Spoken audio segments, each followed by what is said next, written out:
Air hug. Chase Iron Eyes, everybody. How's it going, guys? Thank you for watching. Blast our message all over the place. We're deconstructing Western patriarchy day after day after day. That's really what we're doing. Straight up. Always speaking truth. So what President Obama, all he really has to do is honor the original treaty, because the land that the pipe would be drilled through is, by original treaty, Standing Rock Sioux Tribe land. That's all President Obama has to do. And not only can he change the direction of the Dakota Access Pipeline by honoring that treaty, but also he can set a precedent for all future politicians to finally fucking honor the treaties. Because Standing Rock is popular now and we all know about it, but there's a lot of other reservations out there who are going through very similar things, very similar fights. There's the Pinion Pipeline in New Mexico and Arizona. There's the AIM, quote-unquote, Algonquin, Constitution, Pilgrim. Let's just think about those names. Pipelines going through New York and through Native American lands up there. So when we talk about Standing Rock, we're really talking about a bigger picture, which is honoring the treaties, honoring Native American sovereignty, as well as transitioning from the fossil fuel industry to renewable energy. My phone might die. I'll try and find a charger and get back on.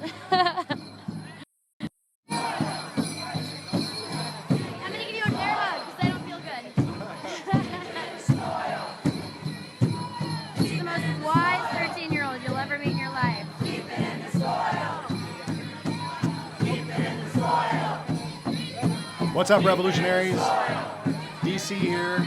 You're watching Shailene Woodley's live stream from the No DAPL protest in Washington, D.C. Keep it in the soil! And we're going to be joined very shortly by Lauren Steiner of Our Revolution LA. DC here, Our Revolution TV on Facebook. We're on Facebook and on Twitter. Streaming live to Facebook as well. Double stream to Facebook. But we'll be coming on in just a few minutes, folks, to talk about the news, talk about the protests in North Dakota at Standing Rock, the water protectors, the brutality that's going on, hey, the eviction. Homies, do you guys have any, like a cord? We're watching live stream video from Washington, D.C. It's at like 4%. Oh, Kevin. Ladies. Hey there. Can't stop, won't stop. Yeah, I'm live. You want anything to share? Hey, my wife Glenna's watching Shailene's live feed. I want to give a shout out to my wife Glenna back in Fort Yates. Keep the fight, baby. I'm going to be home pretty soon. We're going back out to camp. We're going to let them know water is life. We're not stopping. We're not stopping. This is a worldwide movement. You guys follow Shailene. Shailene's part of Standing Rock. Shailene rocks. And we're keeping this fight going. You rock. Be back home soon, baby. Love you, brother. Hi. I'm sick. Otherwise, I will give you a huge hug. Air hug. Hey, Mama. No Miki. Do you have anything to share? I am so No Miki cunts, everybody. I'm so moved by everybody here. We're so close. So I urge all of you to pick up your phones, call your congressman, call anybody you know, and tell them to call your congressman, because if there's political pressure, if they start to feel it, then they're going to have to take action. And right now, President Obama, you have a legacy to fulfill. You can do so much. And President Obama needs to take a stand and intervene. Thank you, brother. Is there a cord? What kind of phone? iPhone. Sorry, Nomi. That's okay. Oh my God, you guys have to know each other. Nomi, Rafe, Nomi. Hi, Ray. Thank you so much. Hi, bro. Oh my gosh, what's up? It's nice to see you here, not at the airport. You know what I mean? Okay, so you can call the president right now. The number is 202. I'm gonna look it up. Thank you so much, brother. Okay, 1 second. Let me plug my phone in. It's gonna die.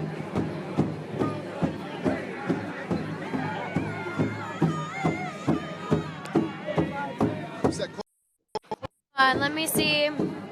Charging. We're good. Okay. I'm doing an interview with TMZ right now. How funny is that? Okay, so you can call the president, you can call the White House, and you can demand that they stop the Dakota Access Pipeline. The biggest thing that we have to acknowledge is the fact that if all Obama to do is honor the original treaty, because by terms of the original treaty, this is Dakota Sioux Tribe's land. So they wouldn't even be able to build this pipeline. The other thing that we can do, which I think in many ways is incredibly, like, the most important thing, there's a lot of rhetoric and a lot of fear surrounding, well, if Obama stops the Dakota Access Pipeline, what's going to happen when President-elect Trump gets into office? And what we can do to ensure that neither Obama nor President Trump would be able to stop or to keep this pipeline in its existence is by removing the funds from the original investment in the pipeline. And the way to do that is, as a consumer, as a citizen, if I have my money in Chase Bank or Wells Fargo or Citibank or Bank of America,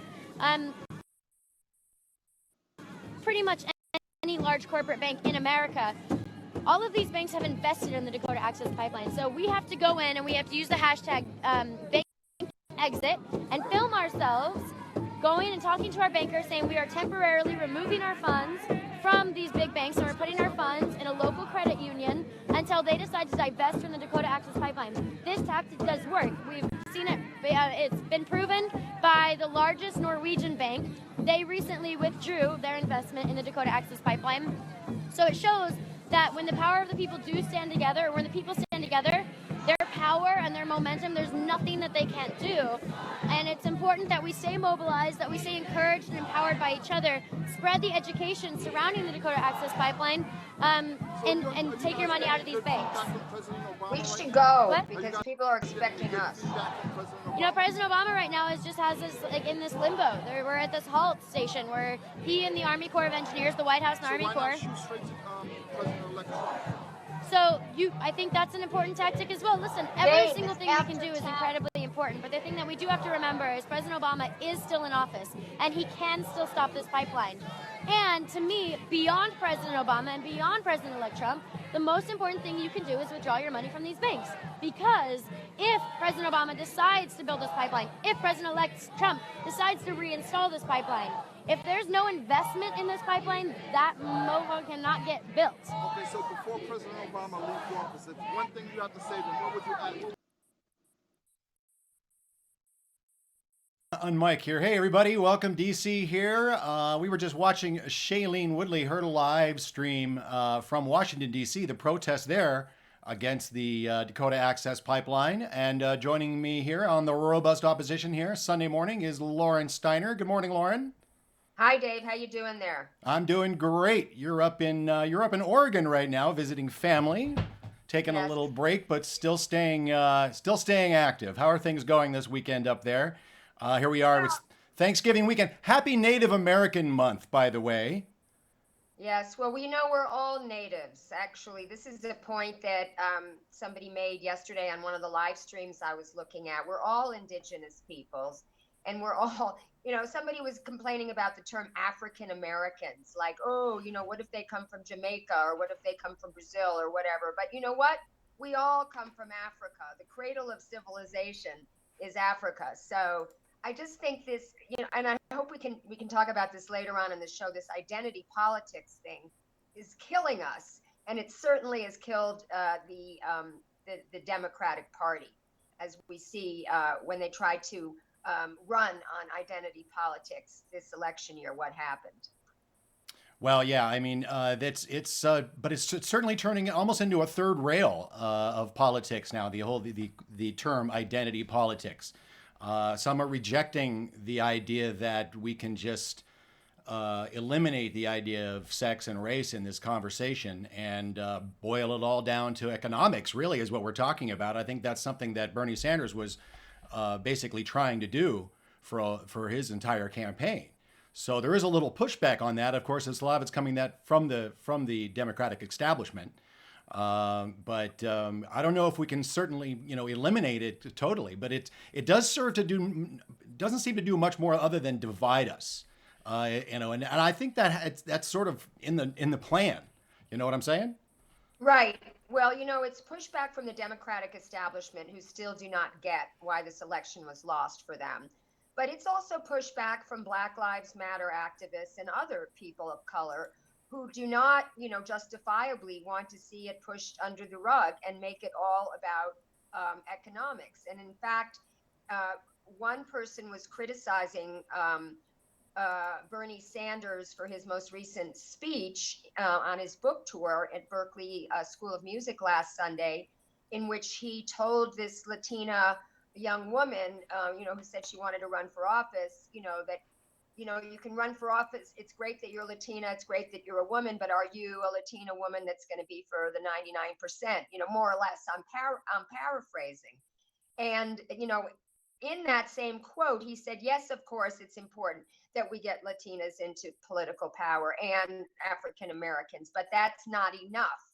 So you see, the nuance is always lost. When people want to make a point from quotes like Bernie's, they forget the qualifying statement that he made, before it or after it.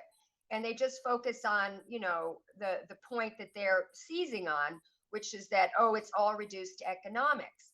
And this is what Bernie was castigated for during the primary campaign, which they thought that he didn't understand. But he was very influenced by Martin Luther King, who famously said, what's the good of integrating a lunch counter if you can't afford to buy the lunch? So I think Bernie understands that there is institutional racism, there is systemic racism. And I think, any progressive like myself who feels that economic issues are very important would never deny those things. But the point is, when you make it all about those things, like, here's what happened to me. I went to this screening of the 13th. It's a film by Ava DuVernay about, mass incarceration and the history of it, dating all the way back, to slavery. And it was very well produced. And Melina Abdullah from Black Lives Matter Los Angeles was moderating the discussion afterwards. And, somewhere a few minutes into her opening remarks, she said, well, one thing that we can see from this election is that all whites are racist. And I just was floored by that and felt like compelled to, ask a question. And I prefaced my question with, a lot of people feel that this election was more about, anti-establishment and populist issues than racism, homophobia, Islamophobia, xenophobia, etc. And I couldn't even finish the rest of my comment because she then proceeded to criticize my white privilege. And then one of her friends in the audience actually called me a white supremacist, and they all cut me off and I couldn't finish. And you see, this is the danger here, because we need to work with Black Lives Matter. I mean, this is what Shailene was just saying in her live stream. She was saying all these groups, the women's groups, the African American groups, the environmental groups, we all need to come together to fight the 1%. And this is what Occupy was all about. And the left has always been in its own silos, focusing on its own single issue. Right. And I feel that as long as we do that, the people divided will always be defeated. So that's, No, I hear you. And we've experienced similar things here at protests and trying to in support and being an ally. It's a real, I'm a recovering white American. And there's, a lot we need to step back. We were talking about this a little bit last week with the DARE, and I was hoping he'd join us this morning and we could talk about it a little more. We do have some other things to talk about that are going on in the news. But I think you're right. I think division is not where it's at. We need to find ways to come together. We need to find ways to get past the election, which apparently we're not getting past. The historical recount in Wisconsin about to happen. And, let's talk about that a little bit, because that's what we were going to get into. Let's talk about the recount and what do you think what is the benefit of this? I mean, you look at the money that now Jill has raised. She's almost to 7 million. She's about $1 million short, which is about 3 times as much as she raised in the whole cycle, I believe. So where is this money coming from? There's that big conversation, is how is all this money all of a sudden coming in? Is this basically, Hillary people wanting to stop it, to stop Trump? Is it Soros? Is it really a grassroots election justice, a way to make sure our elections are free and fair and being counted correctly? What's your take on the recount effort and the whole Jill Stein is in it for Jill Stein? Well, it's really interesting. Obviously, I don't know the answers to any of those questions. And when I first heard about it a few days ago, I was kind of curious as to why she was doing it. Because clearly it wouldn't make a difference with Jill Stein. Um, you know, it's not going to get her up to 5% nationally, which is what she was looking for to get federal matching funds. I'm not really sure of what percent she needs in each of those states in order to get ballot access. I know in California she needs only 1%, which she got easily. Um, so I wasn't really sure, like, what was her reason here. And I actually posted her live stream with my question, on my page, and I asked for people's thoughts. And the consensus seems to be that she is doing this to raise the profile of the issue of election integrity. Because as people have pointed out, neither the Republican nor the Democratic Party wants to touch this. Bernie didn't even touch this in the primaries. And it was so clear that so many of the states, there was hanky-panky going on in so many of these primaries. So what people are saying is, and even with Obama, passing the baton and calling him the president-elect and saying we have to give him a chance and all this sort of stuff, the consensus seems to be empire needs to continue unobstructed. And if we should ever challenge, the results of these elections, we're basically threatening the entire empire. So Hillary was not going to do it. Whether Hillary was not going to do it because she didn't think it would make a difference, whether she was not going to do it because it would show that she was cheating in some areas, whether she was not going to do it because she didn't want to bring up, open up the can of worms about what she did to Bernie, I'm not sure. If it was just clear that she was not going to do it.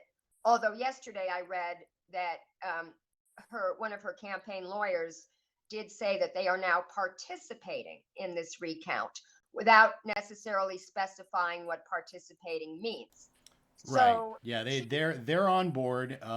Trump has been, of course, having a complete meltdown over this scam that I'm sure that he would have been involved in if it had been reversed.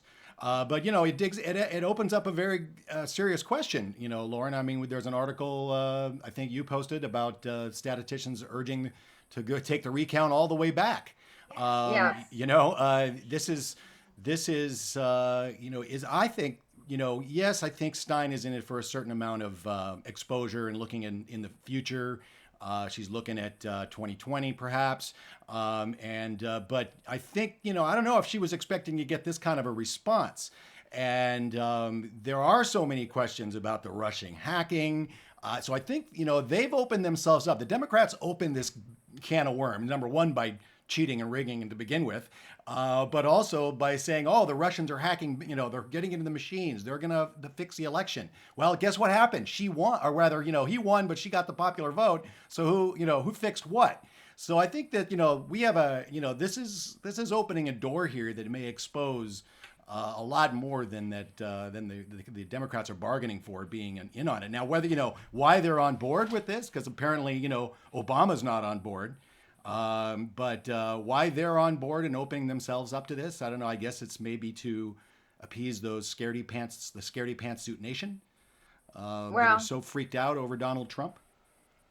Yeah, I mean, clearly the Hillary supporters, the few that I have left as Facebook friends, are really excited about this. And one person who is especially nasty towards Jill Stein through most of the campaign, and even after, one of the people blaming her for Hillary losing, basically said, if this thing bears fruit, I'd take back everything I said about Jill Stein. I mean, she literally posted that. So I think that probably a lot of the money is coming from Hillary supporters.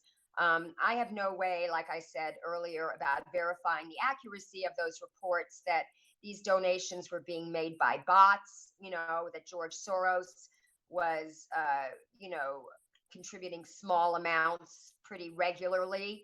I have no way of verifying that, so I don't even think it's worthy of discussion. But, more importantly is, what is this going to show? Because if Jill Stein has said, and the statisticians has said, that there is no smoking gun here, and it's unlikely to change the results, then the only reason she's doing it, ostensibly or purportedly, is because of trying to bring these issues to the fore. But my question, and I don't really know enough about this, maybe you do, if there's been hacking, right? And there is no paper trail, which is the problem, with some of these DRE machines.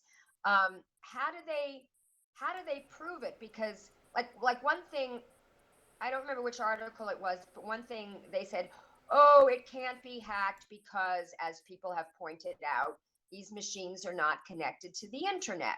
But that's not what these election integrity experts are saying. What they're saying is that people can come physically to the location of the polling places, they can scope it out beforehand, and they can physically insert malware into the software of the computer, and the malware will do its dirty work, and then it will dissolve or disappear right after the election. So to me, I don't understand technically, and maybe if you do, you can share it with me, how this recount is going to prove anything. Well, yeah, I'm not very technically versed either, but I think I'm sort of in the Greg Palast camp. That it's not necessarily the votes that have been counted; it's the votes that haven't been counted. That what's gone on is, this has happened months and months and years, a year ago. In the cross-check system, years ago, this was all part of the purging system. So this happened way before. Now, will this recount? My real question is this going to take a look at the provisional ballots? Is this going to take a look at, all the mail-ins? Is this going to take a look at the no votes, to where they bubbled in just one selection, but it didn't get counted? And I'm not sure how Wisconsin, is set up as far as their machines go. I sort of believe that, it's a lot of effort. They say a voter fraud, people going around voting twice, busing people in, immigrants voting, going around and voting at different locations. That's a lot of effort. Well, so a lot of effort is also going to all of these polling locations and sneaking in and putting in a thumb drive and changing all of these, these tabulations. Now, I've been down to the LA County office to watch them count votes and go through stuff, and it all seems very up and up. Of course, we are the largest voting district in the country, Los Angeles County, but they too actually told us outright that somebody, one of their technicians came in at night and basically switched the settings on their machine so that they would count these particular votes that they had set aside as not valid during the primary because they were not on the correct ballot. And they had to literally change the system. So that was apparently just a switch. So, I think, the voting machine, we're still using the voting machines that are banned in Europe. So that's got to tell you something. And how many paper trails are left? I don't know. Wisconsin's going to make an announcement on Monday as to how they're going to proceed, what the schedule for this first time historical recount is going to be. I think she has to go forward. I mean, the website is already asking for volunteers to help with the recount. In the first state, they've got enough money to file in all of these states that they're questioning. Whether or not they have enough money to go through with the entire recount, I think it has to do with why they're asking for volunteers, because apparently it takes a lot of money and a lot of resources to do these, not just the filing fees. So, is it a scam to get money? I don't think so. I think there's real questions all the way back from the very beginning. I think the Clintons on board are just to appease their supporters, to say, okay, we'll fight it a little bit, but we conceded. I know Gore conceded too and took it back. He just did it on the same night. So, and then there's the whole question, Lauren, with whether or not the electors are going to follow what they're supposed to do on the 19th. Now there's a move that says if Trump doesn't sell all of his assets, the electors should put in Hillary Clinton. Right. And all bets are off as far as I'm concerned in this election. Well, there's nothing will surprise me.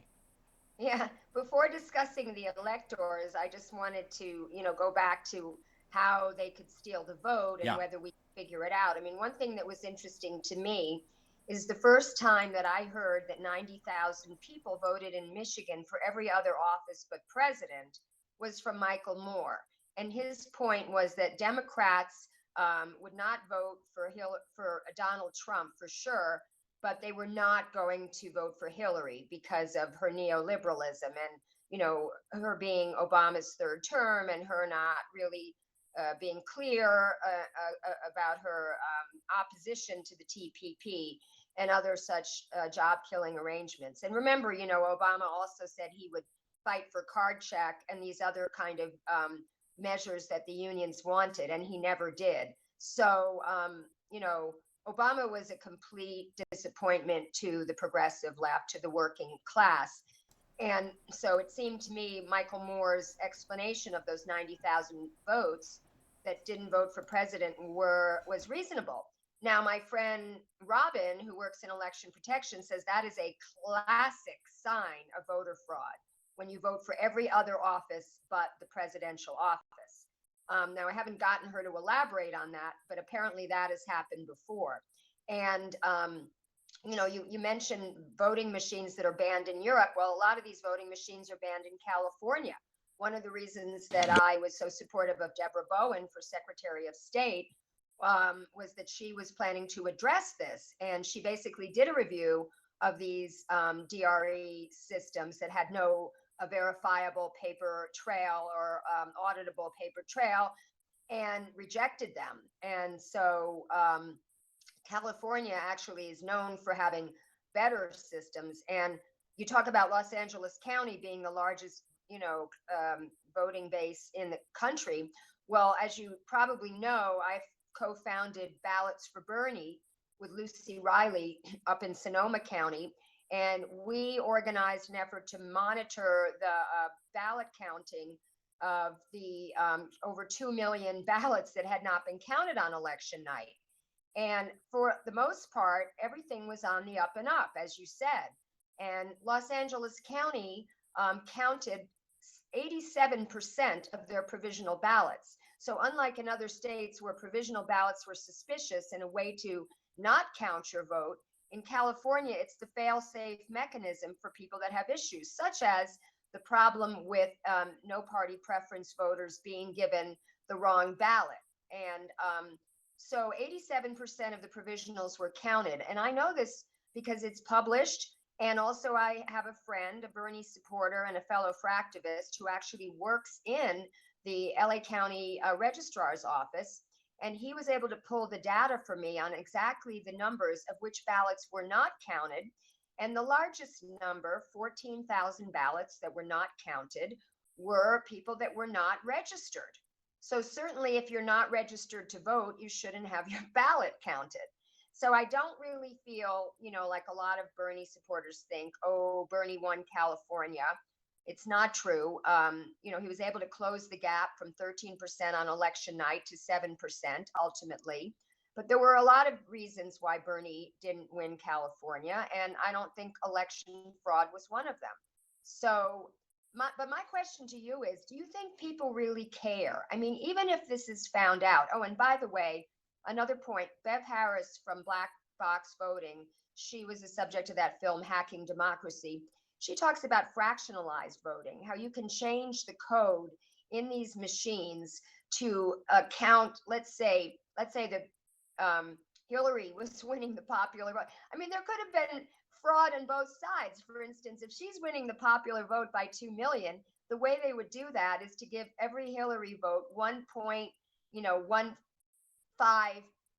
It would count as 1.15, and every Trump vote would count as 0.85. So if you see, it's such a small difference, but when you aggregate it across the whole country, you know, it could mean something. And of course, we do know that Soros owns a lot of these voting machines. So how are you going to prove that? You know, I have to say, I know of Hacking Democracy. I haven't watched the film, so I'm not really sure if she answers the question of how do you prove that. But how would you prove that? So, but my question to you is, so let's say we do prove that there were irregularities. Right. I would postulate to you that most Americans would not be surprised by that. I mean, the whole reason that Trump won, I think, if he won, is that people feel that the system is rigged. Right. You know, the system is rigged in many ways. Yeah, it's baked in. It's like all of him, all of his boorishness is baked into him as a candidate. You know, you can't, no more, and more videos of him coming out being crass and rude, you know, aren't going to change anything. It's like, he was right. He could go in the middle of Fifth Avenue and shoot somebody and nobody would care.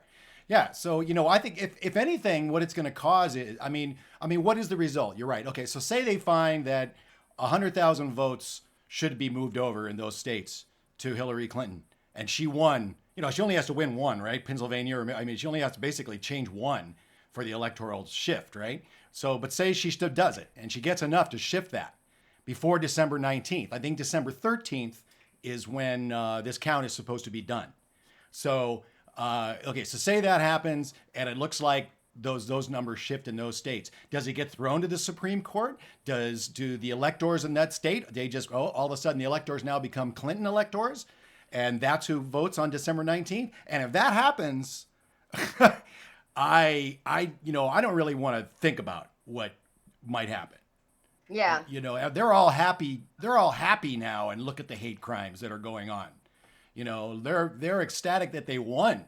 Imagine that, you know, and you think Hillary Clinton losers are sore losers. Yeah. You know, I mean, this group they were all ready to go into the streets if it was stolen from them. And this will look like it's being stolen from them, a big, you know, conspiracy of the women, you know, Jill Stein and Hillary Clinton conspiring. You know, that'll be the narrative on Breitbart. And so, you know, I don't know where this ends, Lauren. I really don't. You know, if it might be nothing. It might be nothing. The money might go nowhere and just have exposed, you know, Jill Stein. Some will say that, oh, she's just at it again. Or, hey, thank you, Jill, for exposing our rigged system more. You know, what you're going to end up is more independence. You're going to end up, you know, more people leaving both parties for the most part. You know, I'm sure some racist Democrats will shift over, but ultimately the parties are going to dwindle because they're both in chaos, essentially. You know, and as Jimmy Dore says, you know, maybe it's time for a third party, and then to build a coalition, because that's ultimately what we're going to need to do, because there's no way we're going to be able to change the electoral system. Barbara Boxer is, you know, delusional if she thinks she's going to pass a law that's going to change the Electoral College, especially in this climate, with who's running things. But you know, ultimately it's going to have to be, we're going to have to work with the Democrats, don't you think? Yeah, well, what do you think about that electoral college thing? First of all, they're saying that it doesn't have to be done through a constitutional amendment because there's some sort of interstate pact that about 22 states have signed already. And if they can get, I don't know, 2/3 of the states to sign that pact, that's the way that they can get out of the electoral college. Yeah, as long as they can get 270. If they can get enough states to get 270 to agree, then they can do it. Oh, okay. Yeah. Okay, so I was thinking about that, and I'm not, you know, obviously a constitutional scholar, and I'm a history major, but I've not really studied up on that.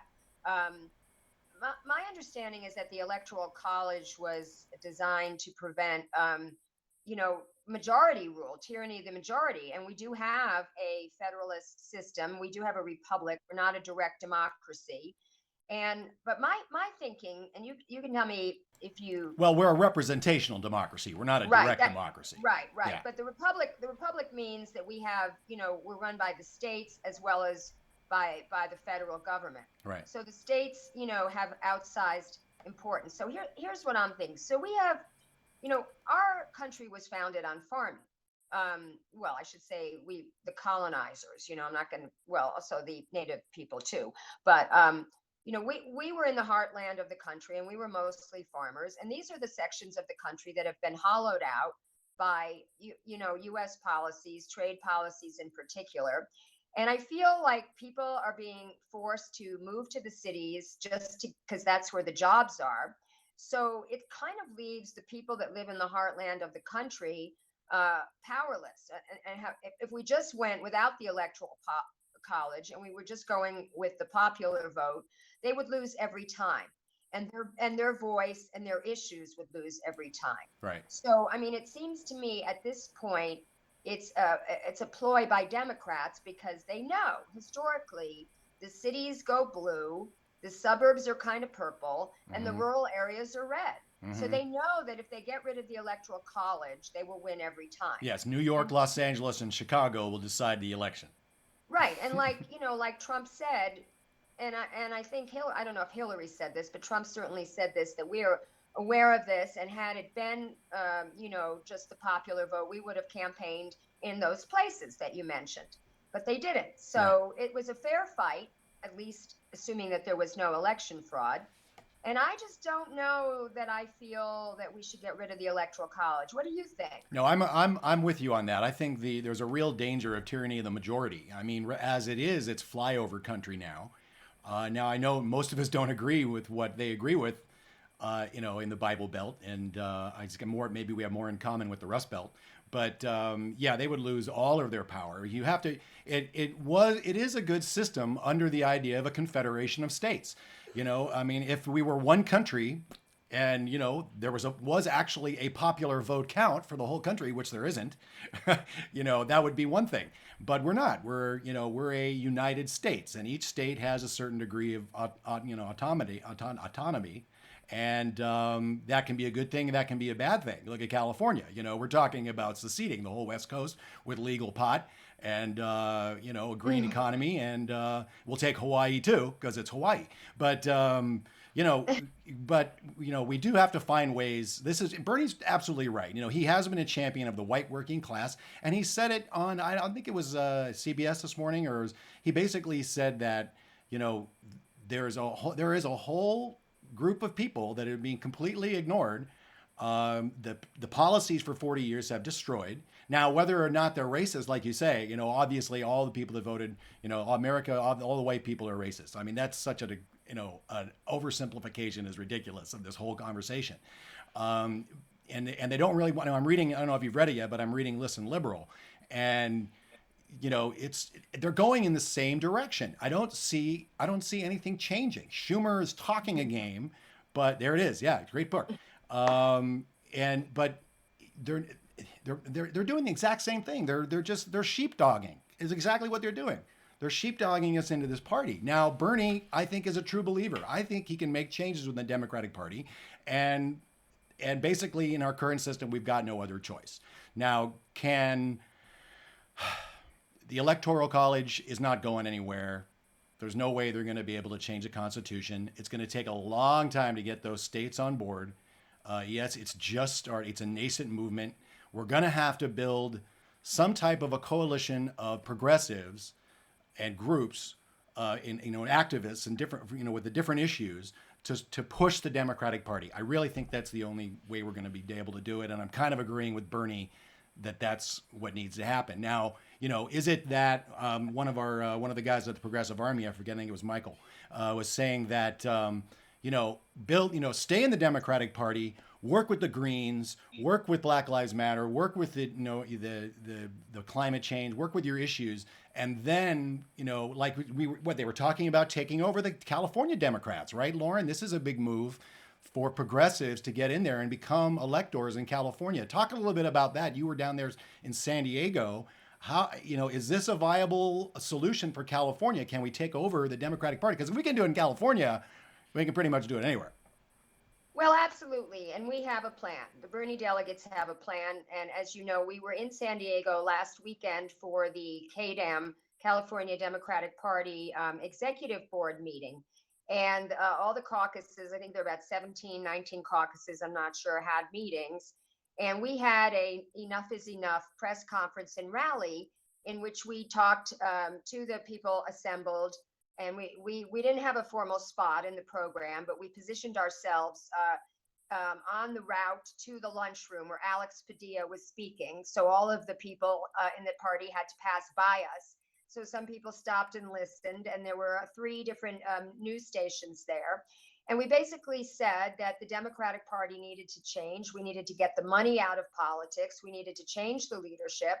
I think I said on your show last week that I specifically mentioned Chuck Schumer and, Eric Bauman, who is the leading candidate. He's the vice chair currently of the California Party and the leading candidate to become chair. And he took $12,500 a month from Big Pharma to lobby against Prop 61.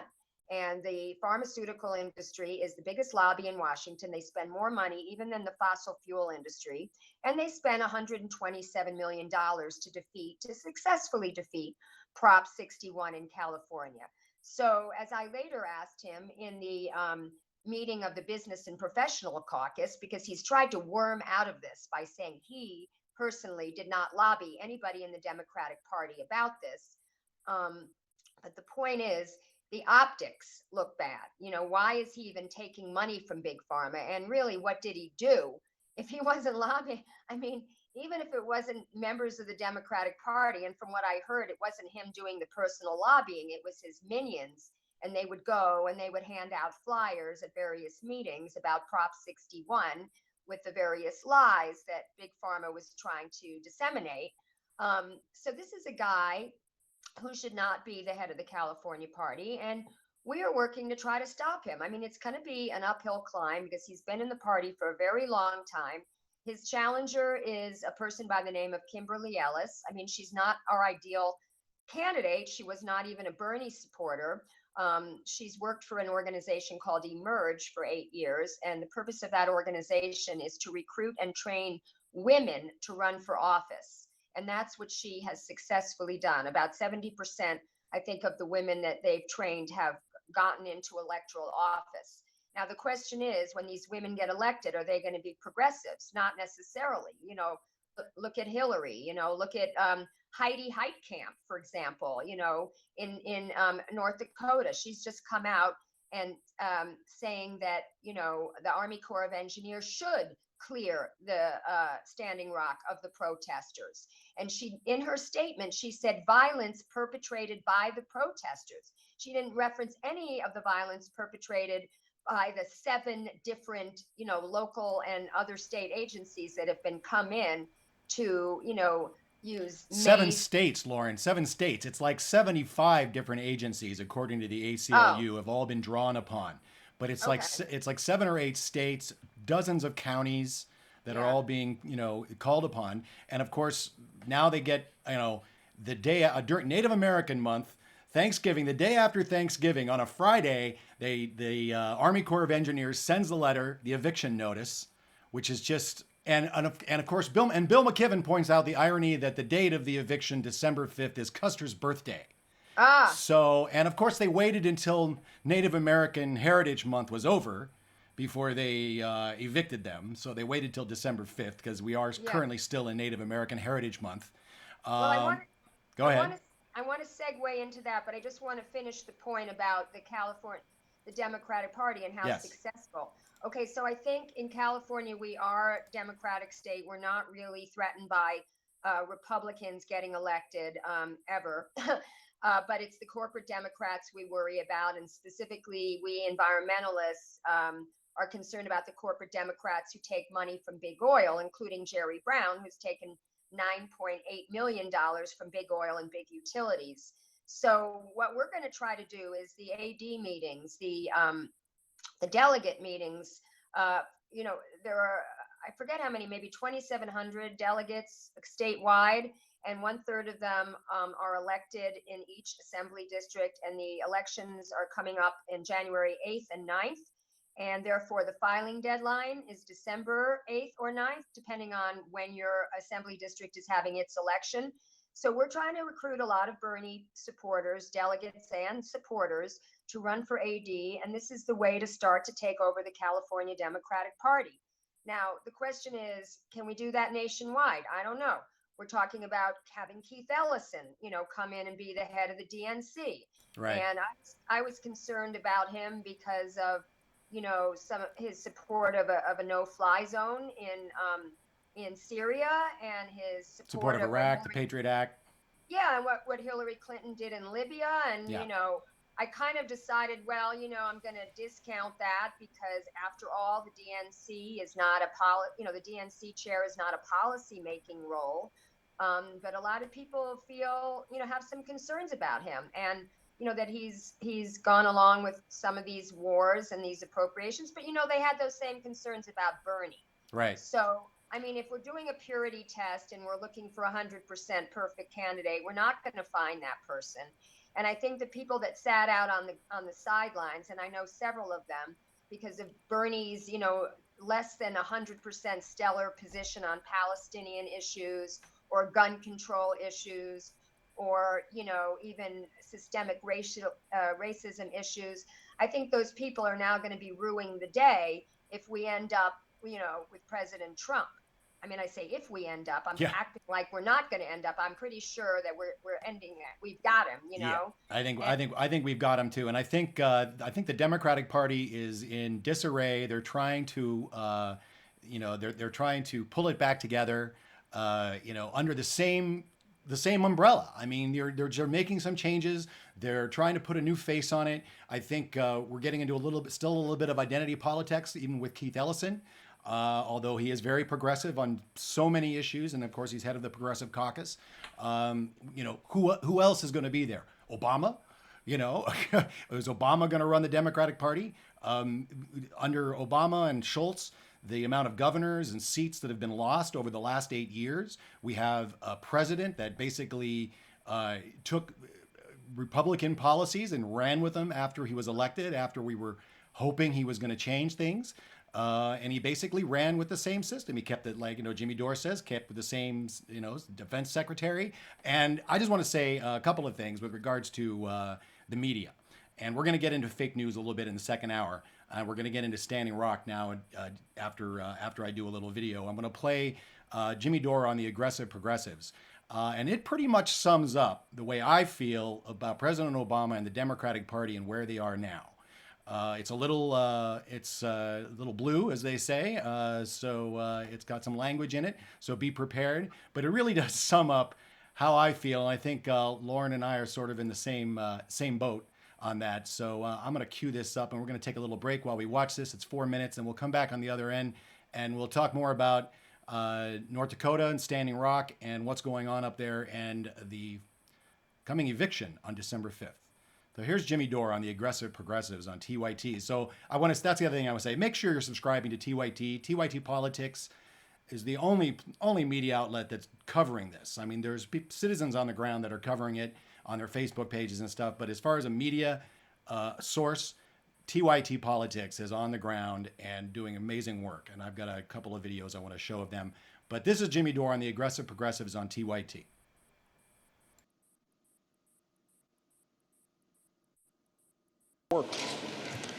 In the United States, if 43% of eligible voters do not vote, then democracy is weakened. Okay, I love that he wags his finger at the voters who on purpose, his system suppresses the vote of. Because that's what he's doing. When people don't vote, but how about when you're elected to bring change to America and you literally do the exact same thing George Bush was doing? You were elected to change shit, and you took his defense secretary and put him in your cabinet and continued George Bush's policy unabated. We are still in fucking Afghanistan, Iraq, Libya's still a mess. You did that. You bombed so much in Syria, you ran out of it. The hard work of democracy. And maybe you wonder why those people don't show up to vote. Maybe because you're sending their jobs overseas. Maybe because the candidate that you wanted them to vote for passed NAFTA at the same time she gutted welfare and exploded the prison population, and those people know it. And they can't vote either, by the way. The ones that... Oh, by the way, all those people that Bill Clinton put in prison with this prison bill, they can't vote. You took their vote away.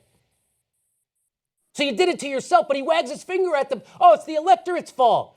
Because we don't have a goddamn choice. There was no way to vote against Goldman Sachs. There was no way to vote against more war. There was no way to vote against Big Pharma or those motherfuckers cracking heads in North Dakota. There was no way to do that, Barack. That's why half the country stayed home, you corporate sellout.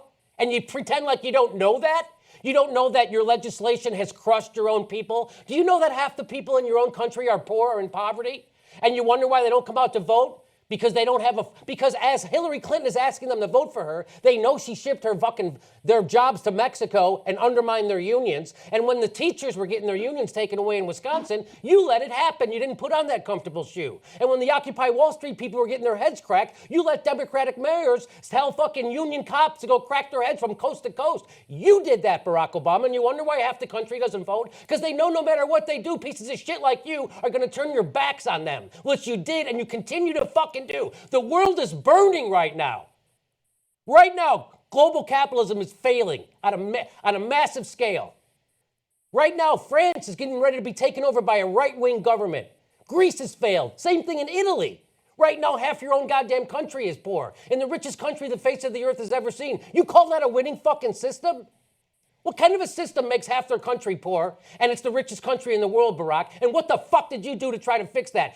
Dick! You didn't break up the banks, you didn't re-regulate them, you never had a jobs program, but you did bail out Wall Street. You did do $4 trillion in quantitative easing. How many jobs programs did you do? Jack shit. And you stand up there and wag your finger at the people who didn't fucking vote? You're just as dumb as Peter Dow. Now, wait a minute. Legacy Wait is a shit. minute. Wait a minute, Jimmy. Let's not push it. And his legacy is shit. Well, his legacy is all going to be undermined by the Trump administration anyway. What is his legacy? His legacy is that he repealed habeas corpus and shored up the surveillance state. And the people who exposed war crimes inside of our government, what did he do? He put them in jail and tortured them. Private Manning. He tortured them. Tortured Private Manning. That's what Barack Obama did. Tortured him. And what about those journalists? You're afraid about, everybody's worried about, Trump is going to be threatening journalists. He's going to threaten journalists. Barack Obama has already used the Espionage Act 6 times to prosecute our best journalists in America, already trying to throw them in jail for revealing war crimes inside of our own government. He didn't prosecute the people who committed those war crimes, which is why Donnie Tiny Hands can say he's going to torture people more. Because Barack Obama, you didn't fulfill his responsibilities. He abdicated them.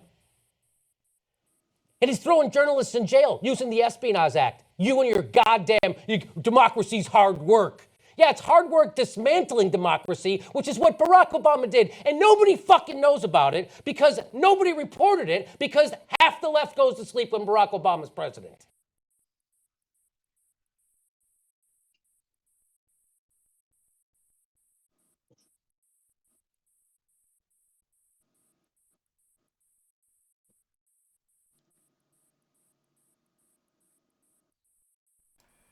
Jimmy Dore getting a little frustrated.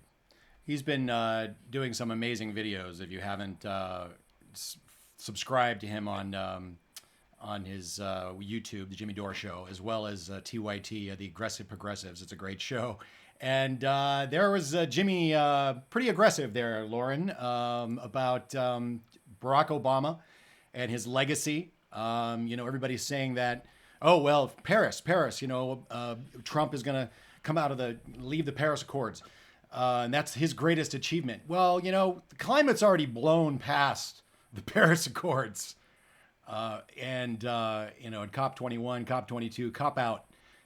So that's his legacy. Romney Care, expansion of wars, Standing Rock, and the stuff that's going on at Standing Rock right now, Lauren, is pretty amazingly disturbing. And that the mainstream media, the only time I see anything about this on the mainstream media is on the weekends. And I don't know if I think I might have lost Lauren. I'm having some issues. Lauren, are you there? I'm going to play another video while I try to get Lauren back. This is part of the press conference yesterday with regards to the eviction letter from the U.S. Army Corps of Engineers to the water protectors on the Standing Rock Reservation and the area on the federal lands. So this is the end of the press conference responding to that letter. So let me bring that up while I get Lauren back in. Thanks for watching, guys. This is The Robust Opposition on Our Revolution TV. And no affiliation to Our Revolution or Bernie Sanders. Just an asshole's opinion. That would be me. So here we go.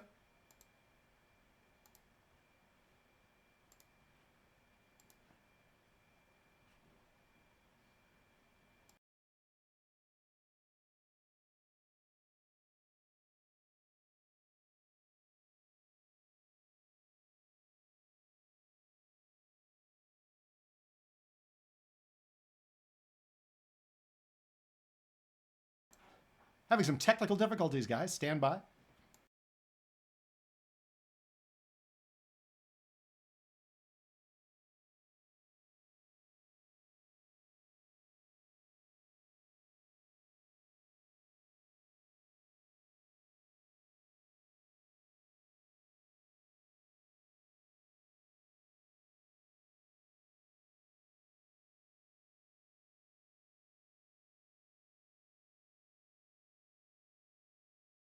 They will be asking people to wear red and stand in solidarity with her. Susie is continuing to undergo surgery for her retina, which was injured when she was almost hit in the eye. When she was hit in the eye. And Sophia is continuing to undergo surgeries where they are taking veins and muscles from other parts of her body to reconstruct her arm.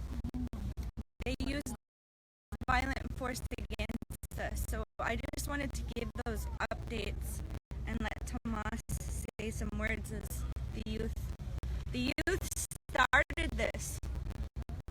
The youth ran.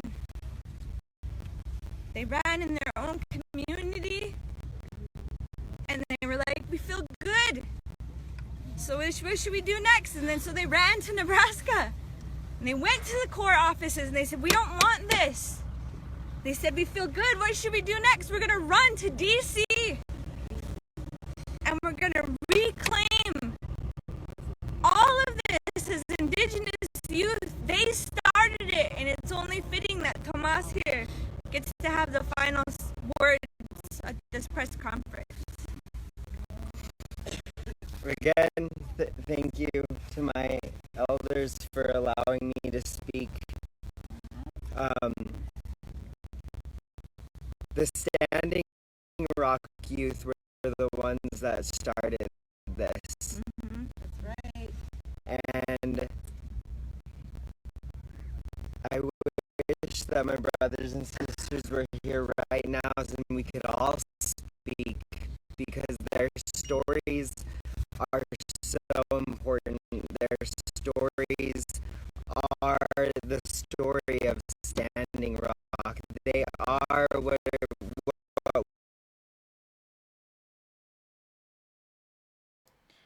Sorry, guys, having some network difficulties. I'm going to try to get things back together, but I may not. But stand by anyway.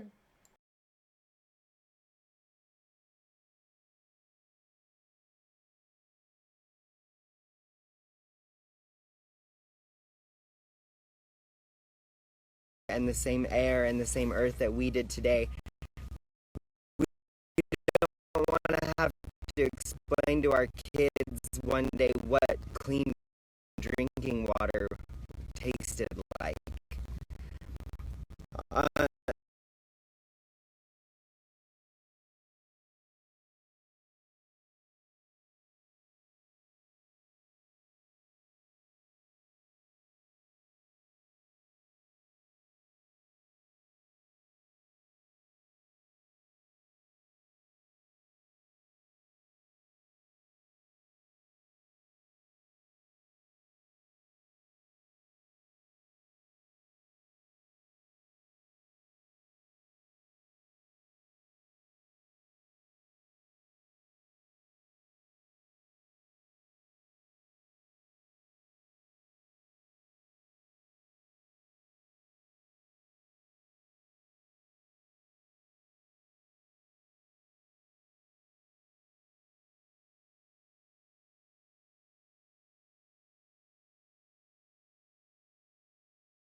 So Red Fawn has her court date on Monday. They will be asking people to wear red and stand in solidarity with her. Susie is continuing to undergo surgery for her retina, which was injured when she was almost hit in the eye.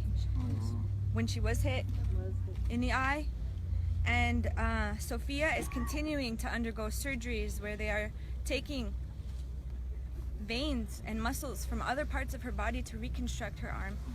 They used violent force against us, so I just wanted to give those updates and let Tomas say some words as the youth. The youth started this. The youth ran. They ran in their own community, and they were like, we feel good. So what should we do next? And then so they ran to Nebraska, and they went to the Corps offices, and they said, we don't want this. They said, we feel good. What should we do next? We're going to run to DC and we're going to reclaim all of this as Indigenous youth. They started it, and it's only fitting that Tomas here gets to have the final words at this press conference. Again, thank you to my elders for allowing me to speak. The Standing Rock youth were the ones that started this. That's right. And I wish that my brothers and sisters were here right now and we could all speak, because their stories are so important. Their stories are the story of Standing Rock. They are what will go on to the future. These are the stories that are going to be heard. What we are doing here as the youth is we are ensuring that our tomorrow is safe. We are ensuring that our tomorrow still exists, that the next 7 generations can have the same drinking water and the same air and the same earth that we did today. We don't want to have to explain to our kids one day what clean drinking water tasted like.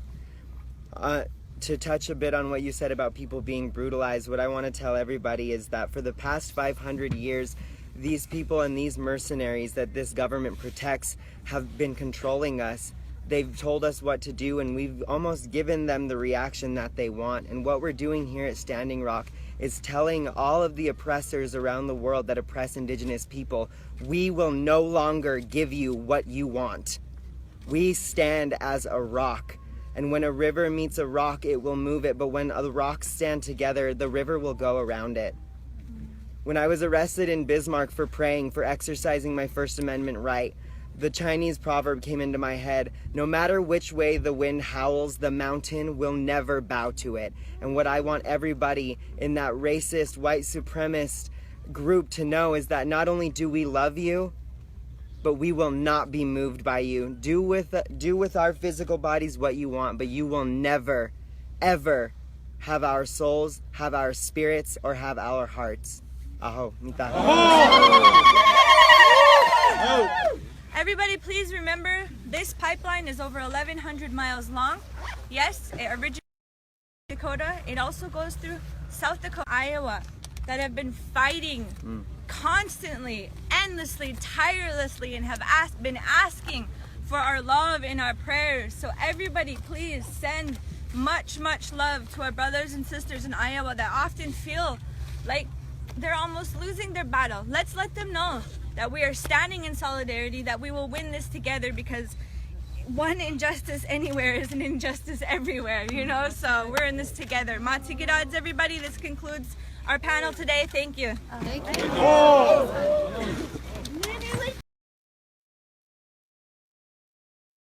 This is Erin coming to you live from the Facebook Hill in Oceti-Sakowin camp. It is a beautiful day here in camp, and a lot of us are very excited to have sunlight today. I wanted to ask you guys to join us today for No Black Snake Friday. What that is we are protesting, for real this time, the Black Snake and also Black Friday. A lot of us are known shoppers. A lot of us really like this day because it's a holiday where we can save money. But we're trying to encourage you guys to do something else this year. So basically what we're asking you to do is we're asking you to go into your banks today, withdraw your money, and invest your money in something that matters. Invest your money in the protection of the water here in Standing Rock. Invest your money in Sacred Stone Camp, Oceti-Sakowin Camp, Red Warrior Camp. Invest your money in the International Indigenous Youth Council. It would be really awesome. Thank you. That was Mark Tilson, Jr. Anyway, so what we need is you guys to divest. Don't spend money on things you guys don't need. Really, there's nothing that you guys probably don't already have that you need. We're out here, we're living in teepees, we're living in yurts, we're living in tents, and we're, enjoying this beautiful day. So please consider joining us in No Black Snake Friday. Divest from your banks, especially those that support the Dakota Access Pipeline, like Citibank, TD Bank, Bank of America, Wells Fargo. Get rid of those banks, shut them down, starve the black snake, help us out, and also invest your money in something that actually matters. I'm going to show you guys how beautiful camp is today, and then you'll realize what good you could be doing here. Okay, so that's pretty much everything going on in camp today. We have so many people. At last count, we had almost 10,000 people. There are 10,000 people here that you could be investing your money in that aren't benefit this pipeline. Help us stop it, help us starve it, help us by joining No Black Snake Friday. And if you have any questions, feel free to comment and I'll try and respond to them. Otherwise, I'm really excited that you guys are all here still supporting. Please continue to come and we all appreciate you. Keep sending your prayers. Yesterday they brought out some hoses, tried to intimidate us a little bit, tried to tell us that we were ruining their Thanksgiving. So, you know, just keep sending us prayers. We need them. We love you. We'll talk to you soon. No Black Snake Friday. Join us. Bye.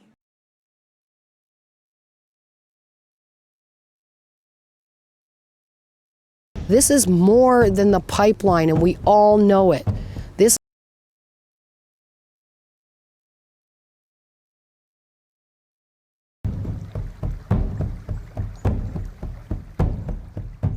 This is ground zero. This is more than the pipeline, and we all know it. This is a place where we have come together to say no.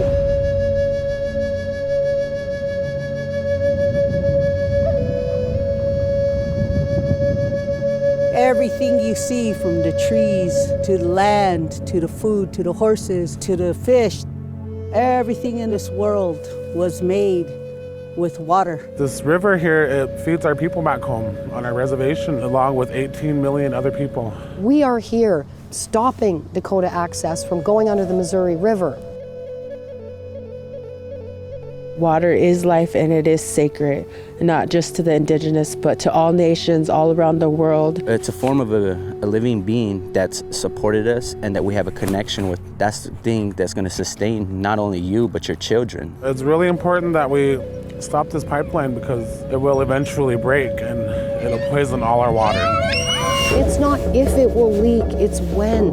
All the evidence does not suggest it, it proves it. We were put on this earth to protect our mother. And it's a simple job that we've neglected for way too long. If anybody ever feels like they don't have a purpose, they have a huge purpose. We're protecting the water because we know we're fighting extinction. It's going to be our #1 issue. I mean, you look at what people are buying right now in terms of land grabs, it's all related to water. And it's ours, it's everyone's. We're just taking and taking and taking and taking from the earth. And for earth to heal herself, we have to protect that water.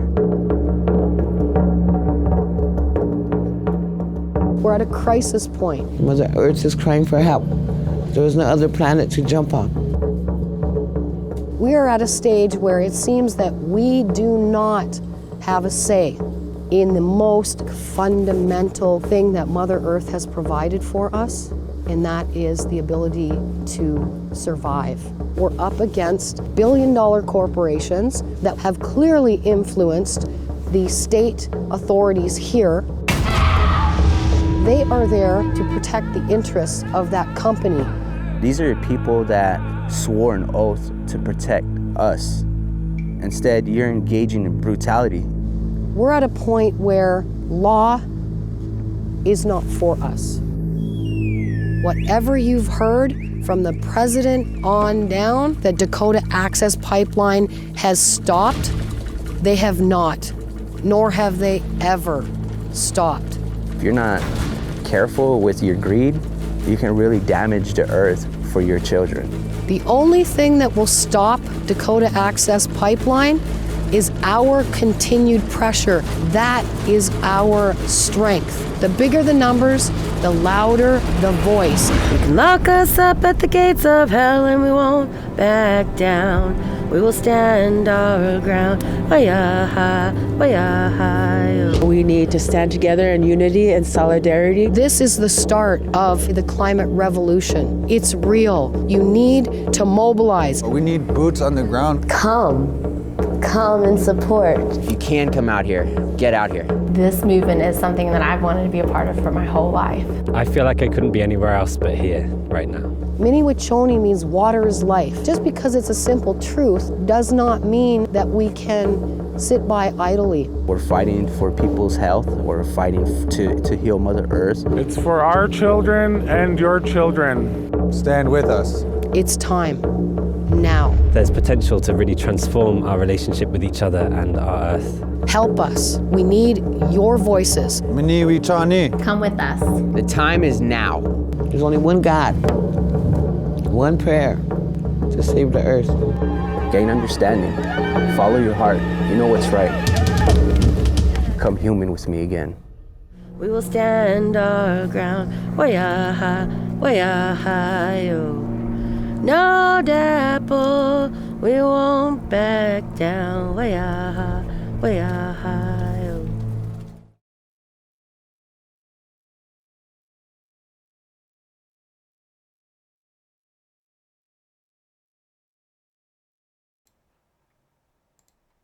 So that was a great video made by TYT Politics on the situation.